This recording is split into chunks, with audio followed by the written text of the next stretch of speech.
हाँ तो भाई, कैसे हैं आप सभी? सभी अच्छे हैं? चलिए, तो जैसा कि मैं आपको बता दूं, प्रीवियस वीडियो में हमने ब्लड कोगुलेशन यानी कि रुधिर स्कंदन की क्रियाविधि को ध्यान से देखा था, पढ़ा था। ठीक है, तो आपको समझ में आ गई होगी कि आखिर रक्त का थक्का किस प्रकार जमता है। ठीक है, बहुत ही सिंपल से उसके 3 स्टेप थे जिनसे रक्त का थक्का जमता है।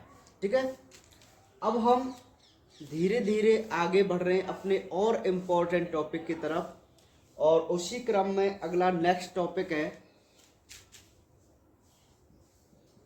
परिसंचरण तंत्र, जिसको हम बोलते हैं सर्कुलेटरी सिस्टम।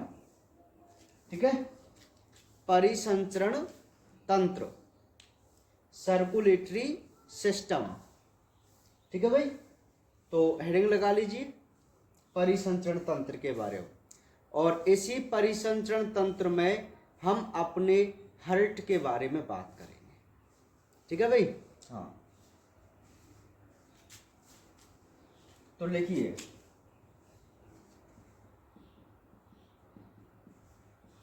विलियम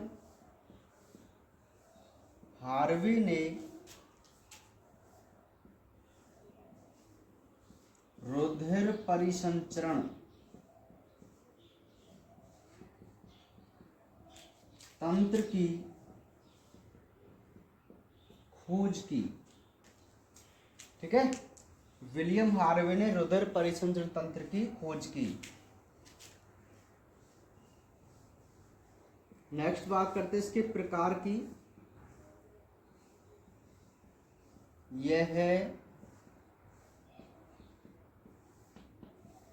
2 प्रकार का होता है। तो नंबर ए आप हेडिंग लगाएंगे डायरेक्ट,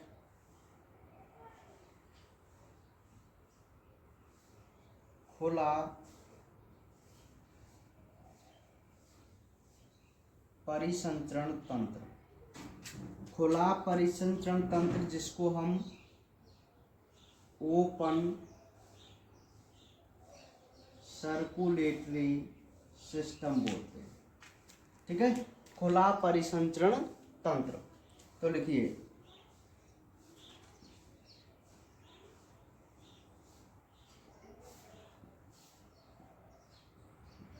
ऐसा तंत्र जिसमें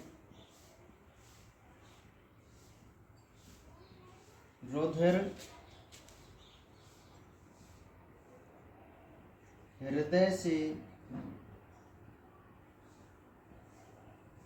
धमनी में पंप किया जाता है तथा कुछ समय बाद यह रक्त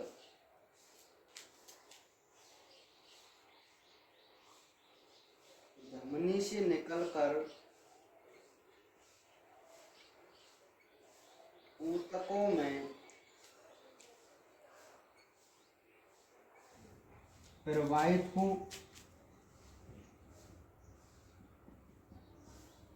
शिरा के माध्यम से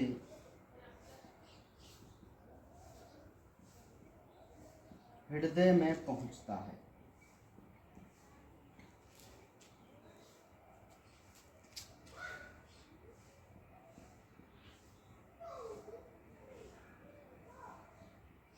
चूंकि यहाँ रक्त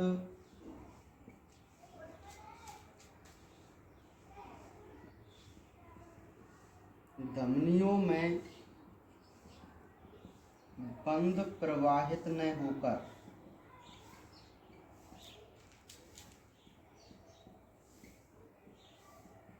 खुले माध्यम में प्रवाहित होता है,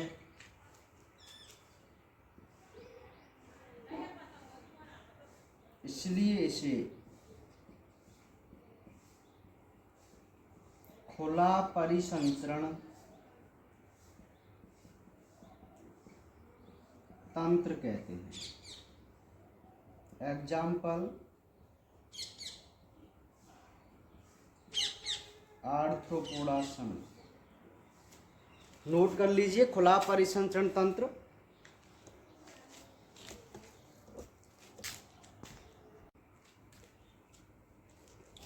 नोट कीजिए सभी।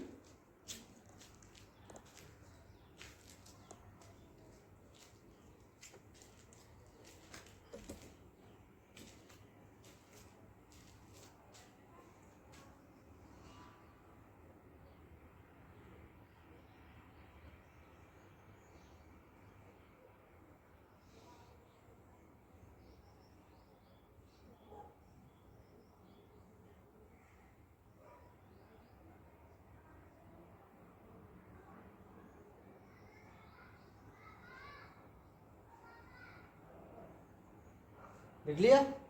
चलिए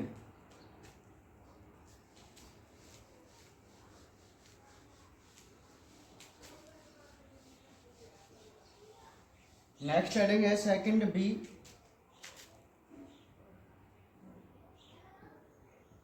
बंद परिसंचरण तंत्र। बंद, ठीक है, क्लोज सर्कुलेटरी सिस्टम बोलते हैं, कोई खास इंग्लिश नाम इसका अच्छा नहीं है ना, आप सभी जानते हैं। तो देखिए इस तंत्र में रक्त हृदय से धमनी में पंप होता है, फिर ये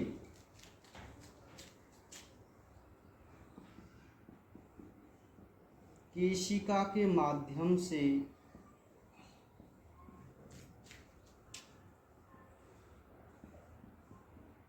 ऊतकों में जाकर वापस केशिका से शिरा द्वारा हृदय में पहुंचता है। अतः यहाँ रक्त हमेशा बंद वाहिकाओं में ही बहता है, इसलिए इसे बंद परिसंचरण तंत्र कहते हैं। एग्जाम्पल की मैं बात करूं, जैसे स्तनधारी एक एग्जाम्पल बहुत है, वैसे तो सभी है जो आप देखते हैं पशु पक्षी वगैरह, सांप नेवला वगैरह, रेप्टिलिया वर्ग में जो आते हैं ना, सभी लिख लो चाहे तो, रेप्टिलिया,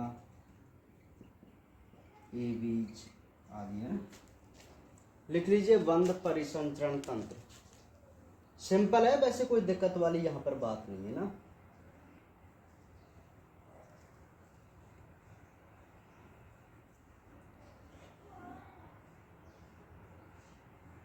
लिख लिया? नोट कर लो आराम से ना।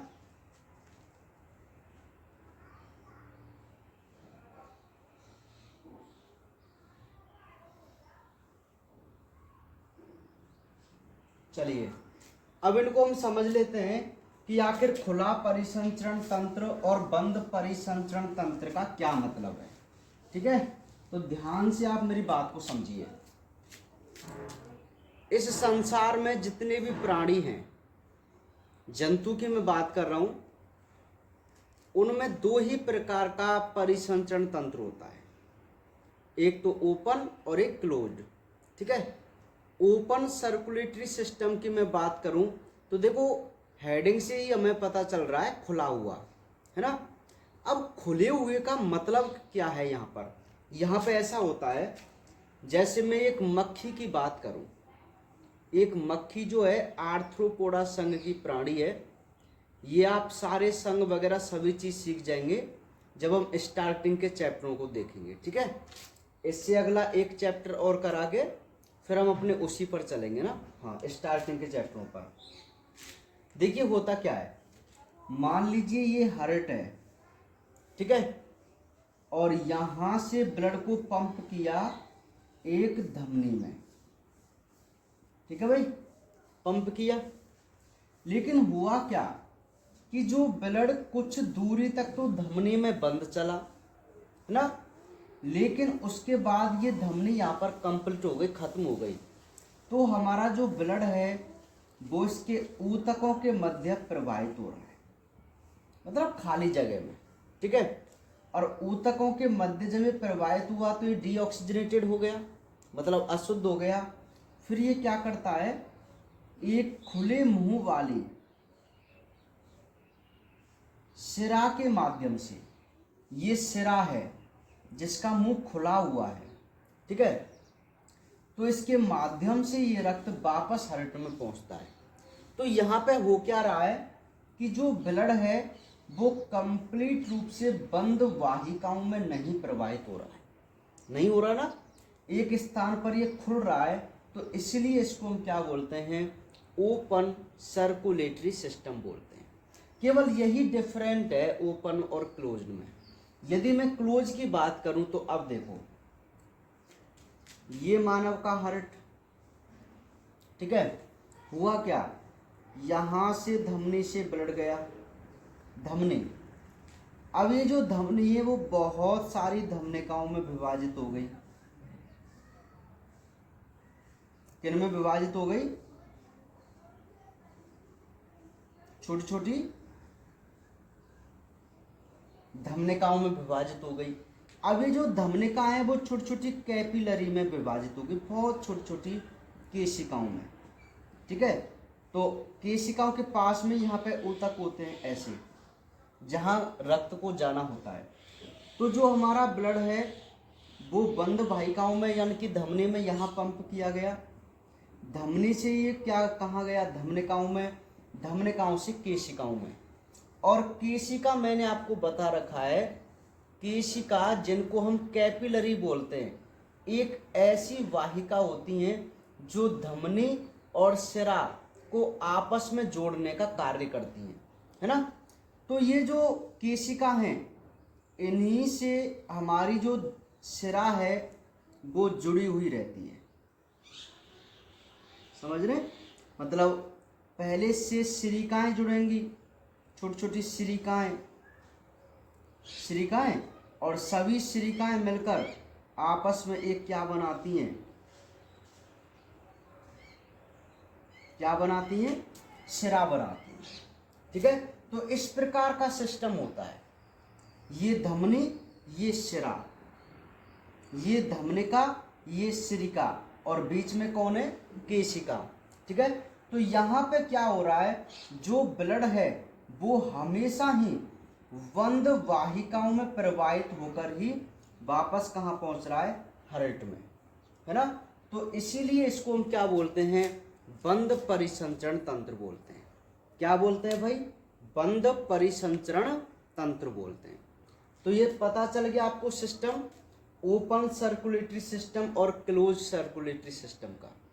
ओपन में सीधी सी बात यही होती है कि जो ब्लड है वो पहले धमनियों में पंप होता है, उसके बाद ये ऊतकों के मध्य स्वयं प्रवाहित होकर वापस सिरा के माध्यम से हार्ट में पहुंचता है। तो यहाँ पे जो ब्लड है वो खुलकर जाता है, मतलब एक स्थान पर खुल जाता है, ओपन हो जाता है, ठीक है। और यहाँ पे बिल्कुल बंद ही प्रवाहित हो रहा है, तो इसलिए इसको हम बंद परिसंचरण तंत्र बोलते हैं, ठीक है।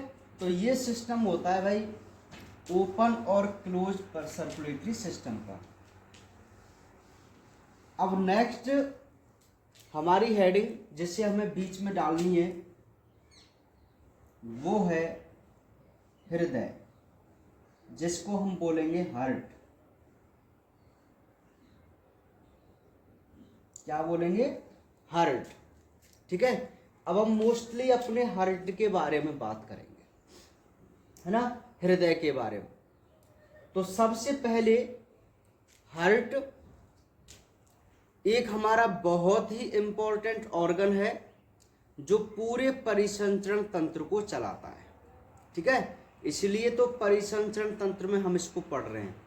तो सबसे पहले आज जो हम देखेंगे वो हार्ट की केवल स्ट्रक्चर देखेंगे, केवल संरचना, और कल जो इसकी बात करेंगे वो इसकी फिजियोलॉजी के बारे में बात करेंगे। मतलब दो पार्ट हो गए इसके। एक तो हो गया कि हार्ट की संरचना किस प्रकार होती है, क्या क्या इसके अंदर होता है, और फिर एक हो जाएगा कि हार्ट अपना कार्य कैसे करता है, क्योंकि इसका मुख्य काम क्या है, ब्लड को पंप करना। तो उस ब्लड को ये कैसे पंप करता है उसे देखेंगे कल, ठीक है। तो आज हम केवल इसकी क्या करने जा रहे हैं, संरचना करने जा रहे हैं, ठीक है।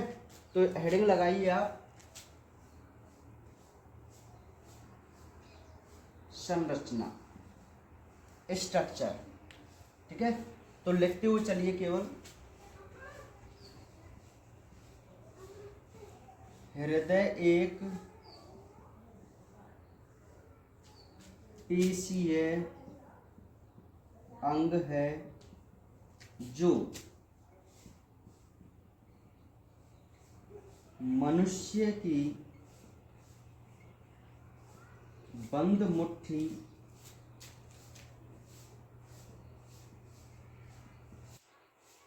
के आकार का होता है। नेक्स्ट पॉइंट,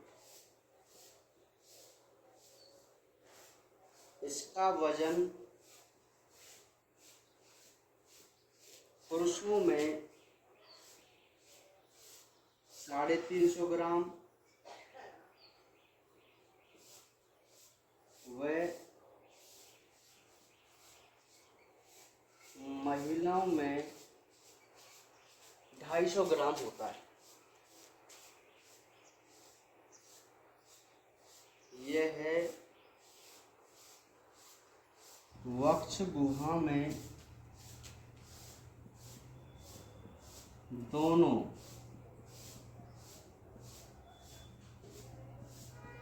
फुफ्फुसों के मध्य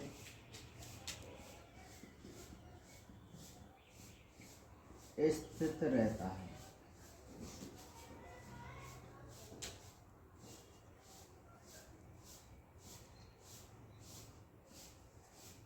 इस पर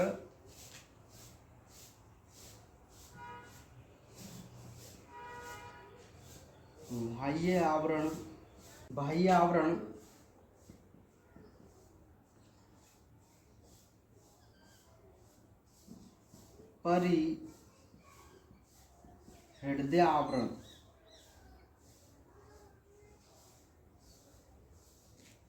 परिहृदय आवरण, जिसको हम पेरिकार्डियम कहते हैं, होता है।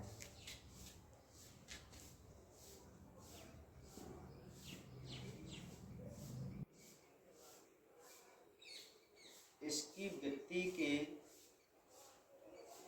3 स्तर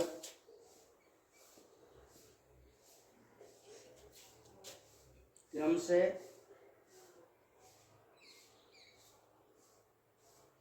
एपिकार्डियम,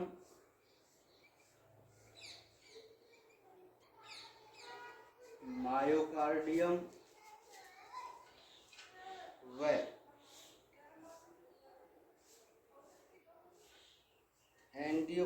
एंडोकार्डियम होते हैं।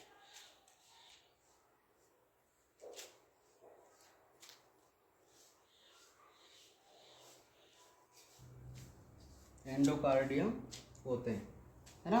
या चाहे ना तो आप इसको लिख सकते हैं बाह्य संरचना। हाँ, यही नोट कर लो, क्योंकि हार्ट की जो टोटल संरचना है ना उसे हम 2 भागों में डिवाइड करेंगे, एक आउटर स्ट्रक्चर और एक इंटरनल स्ट्रक्चर, ठीक है। तो ये जो मैंने अभी तक पॉइंट आपको लिखाए हैं वो है आउटर स्ट्रक्चर के, ठीक है, बाह्य संरचना के। तो केवल आपको लिखना है, इसे समझाऊंगा मैं डायग्राम बनाकर। जब इसका एक डायग्राम बनाएंगे ना, तब ये पूरी अच्छी तरीके से समझ में आएगा पॉइंट वाइज। पहले नोट कर लीजिए आप, लिखो पहले आउटर संरचना को लिख लीजिए, इसके बाद इनर संरचना हम देखेंगे।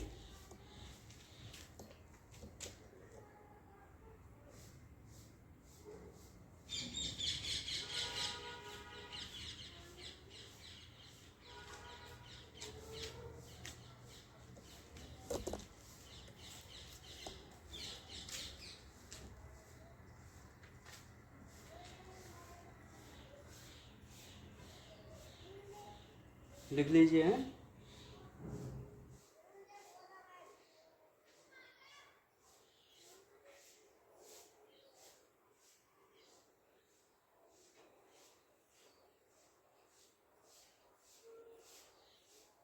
लिख लिए होंगे ना। चलिए, तो ये तो हुई आउटर स्ट्रक्चर। हर पॉइंट को हम क्लियर रूप से समझेंगे जब इसका हम डायग्राम बनाएंगे तब, ठीक है।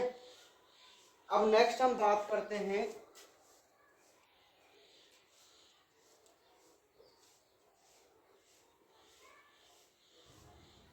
आंतरिक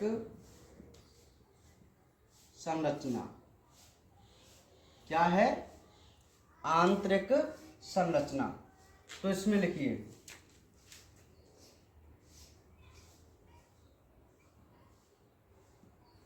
हृदय,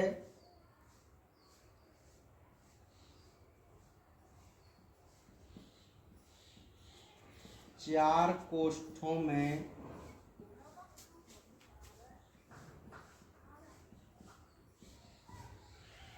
विभाजित रहता है, जिसमें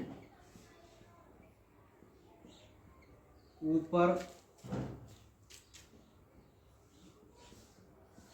दो आलिंद, एट्रियम व नीचे दो निलय,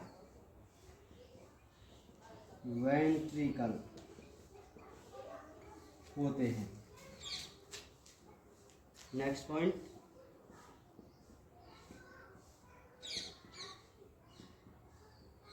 आलिंदों की भित्ति पतली तथा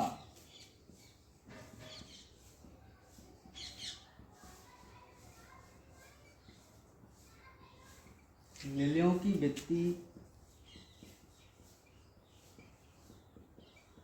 मोटी होती है। और कोष्टक में आप लिख लेना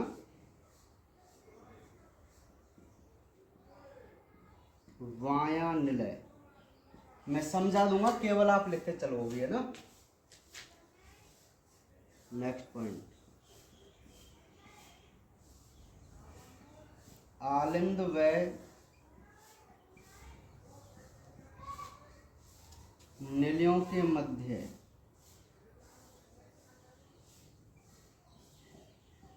एक पट होता है,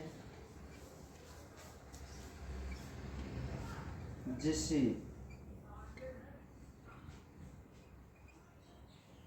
कोरोनरी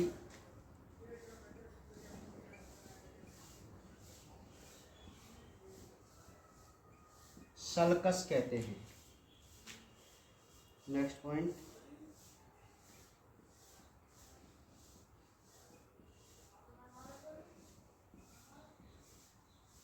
आलिंदों के मध्य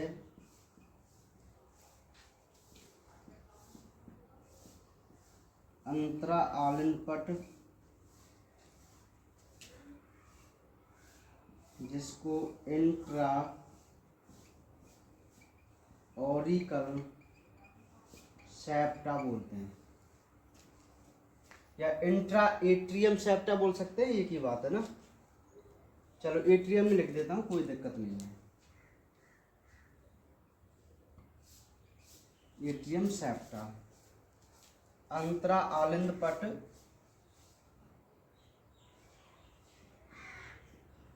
होता है तथा निलियों के मध्य अंतरा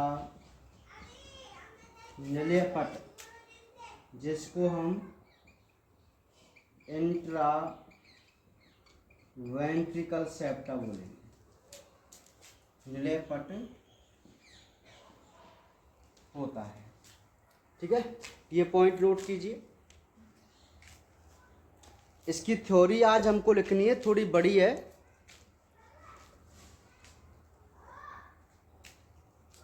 और इस थ्योरी को लिखने के बाद फिर हम इसको बहुत अच्छी तरीके से हर पॉइंट को समझेंगे। ठीक है,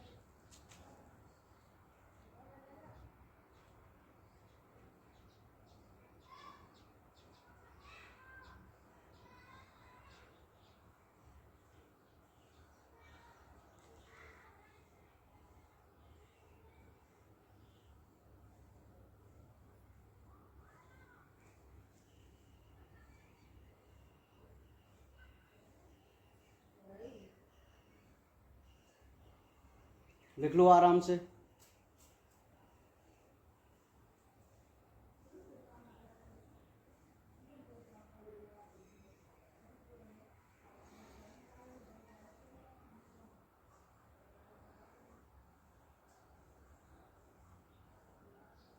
चलिए लिख लिया, चलो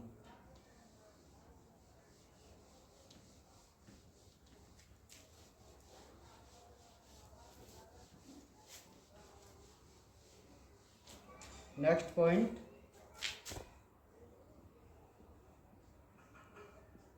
अंतरा आलिंद पट पर, अंतरा आलिंद पट पर एक गर्त होता है जिसे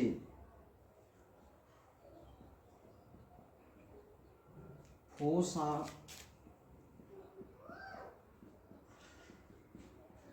ओवेलिस कहते हैं, जिसे फोसा ओवेलिस कहते हैं।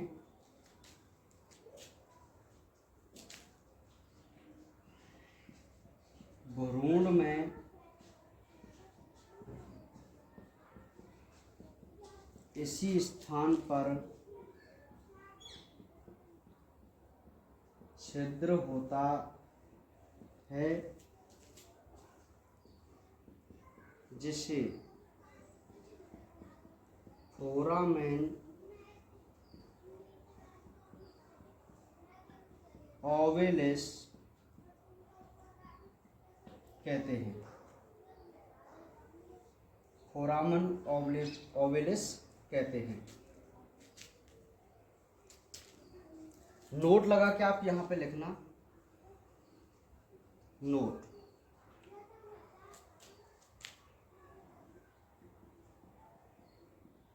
भ्रूणीय शिशु के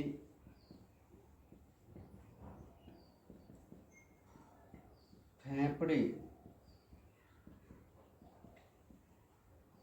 क्रियाशील नहीं होते, अतः इसका अशुद्ध रुधिर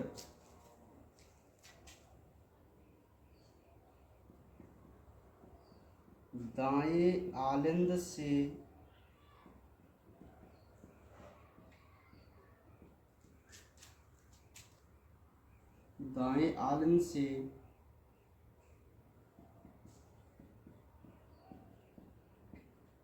दाएं निलय में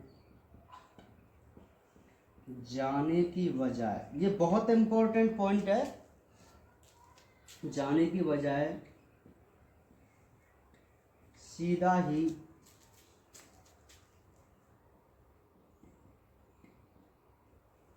बाएं आलिंद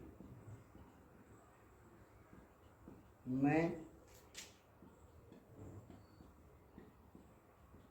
पहुंच जाता है।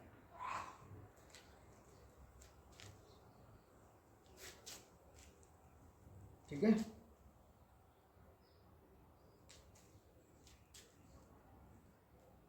नेक्स्ट पॉइंट ये हो गया फोरामन ओवेलिस। चलिए अब रह गए कपाट। लिखिए दाएं आलिंद व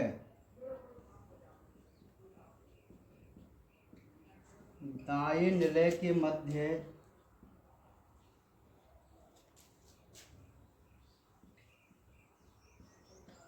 तीन पैपिलरी पेशियां होती हैं जिसे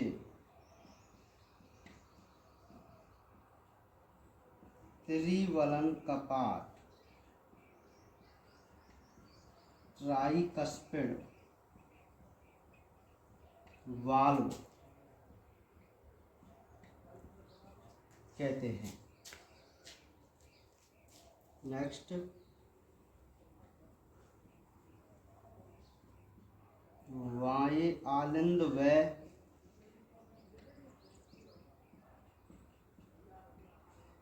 बाएं निलय के मध्य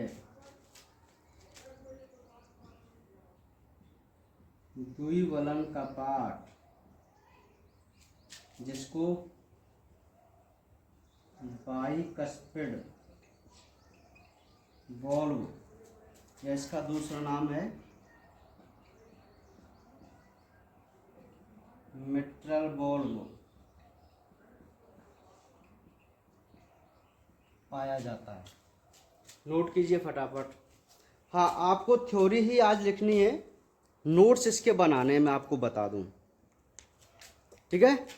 हाँ, कल इसको हम बहुत अच्छी तरीके से पूरे को समझेंगे।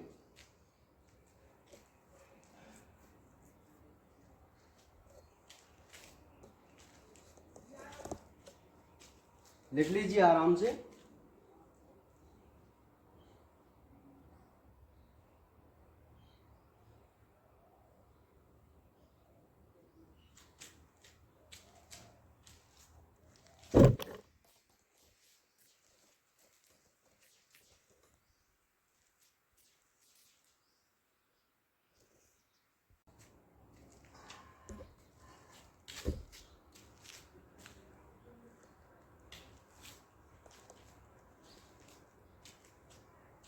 लिख लो है।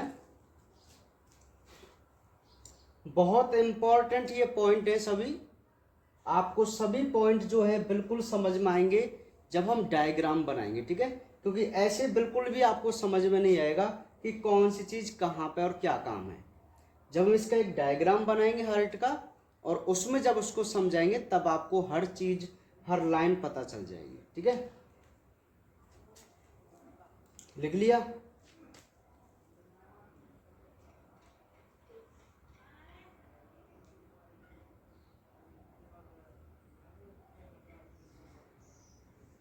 चलिए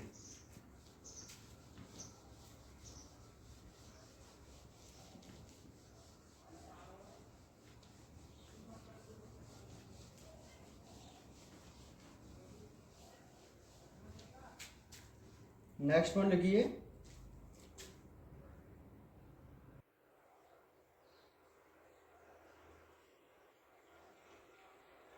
बाएं आलिंद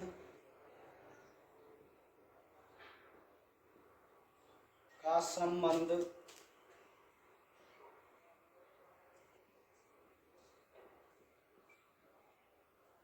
फुफ्फुसीय सिरा जिसको बोलते हैं पल्मोनरी वेन, फुफ्फुसीय शिरा से तथा दाएं आलिंद का संबंध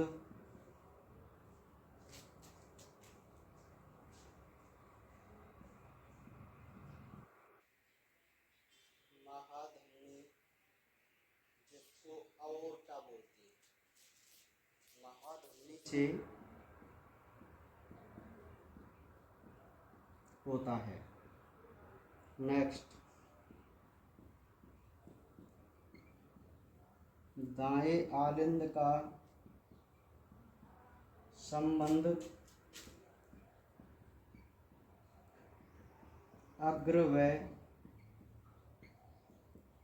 पश्चिम महाशिरा, जिसको बोला जाता है वेना कैवा, महाशिरा से तथा दाएं निलय का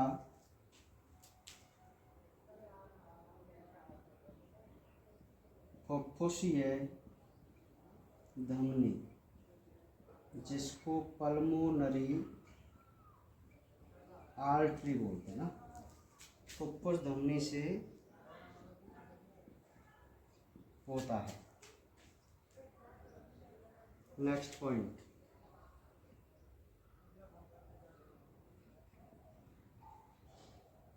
बायां निलय व महाधमनी तथा दायां निलय व फुफ्फुस धमनी के बीच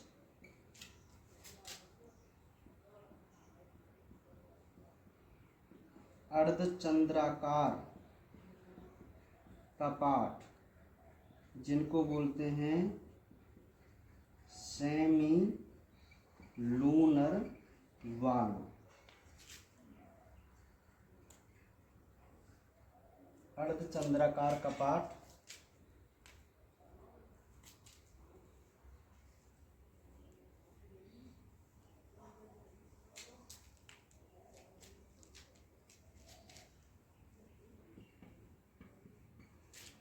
होते हैं। नेक्स्ट पॉइंट, फुफ्फुसीय शिरा शुद्रोदर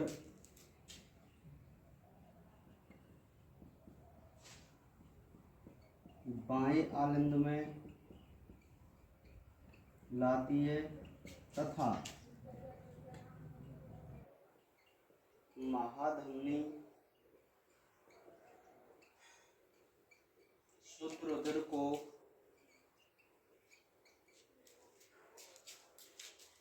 शरीर में प्रवाहित करती है।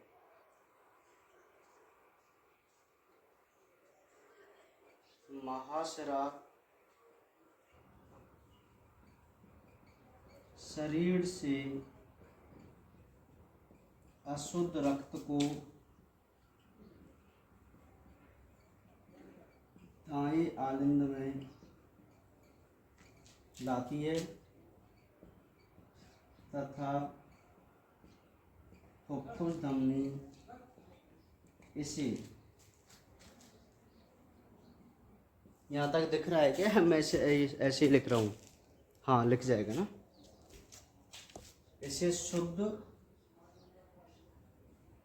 करने के लिए फेफड़ों में ले जा, ठीक है। तो ये लास्ट पॉइंट है, इनको और नोट कर लो आप।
नोट कर लिया?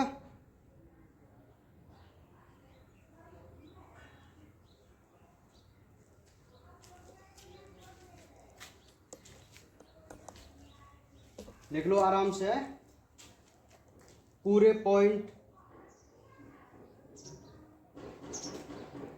जहां अंडरलाइन है वो अंडरलाइन है,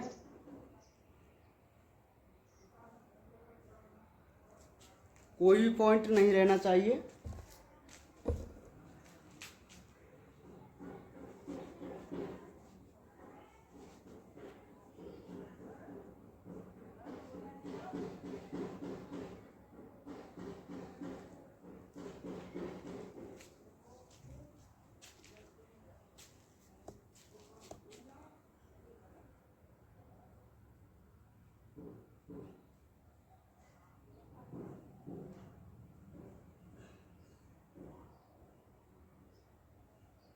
ठीक है, सभी ने नोट कर लिए?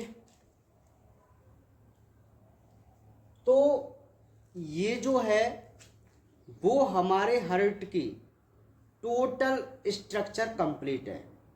ठीक है, पूरी संरचना, मतलब आउटर स्ट्रक्चर भी और आंतरिक स्ट्रक्चर भी। समझ में आ रही मेरी बात? इंटरनल और आउटर दोनों ही स्ट्रक्चर की हमने यहाँ पर नोट्स तैयार कर लिए हैं, हर पॉइंट हमने यहाँ पर लिख लिए। ठीक है भाई, कल की जो वीडियो है वो आपकी बहुत ही इम्पोर्टेंट होने वाली है। क्यों? क्योंकि कल एक तो हम यूँ सीखेंगे कि आखिर हार्ट का डायग्राम किस प्रकार बनाया जाए, है ना, और उस हार्ट के डायग्राम को बनाने के बाद हम अपने जो भी स्ट्रक्चर हमने आज पॉइंट लिखे हैं, नोट्स लिखे हैं, हर पॉइंट को एक डायग्राम के माध्यम से समझने की कोशिश करेंगे।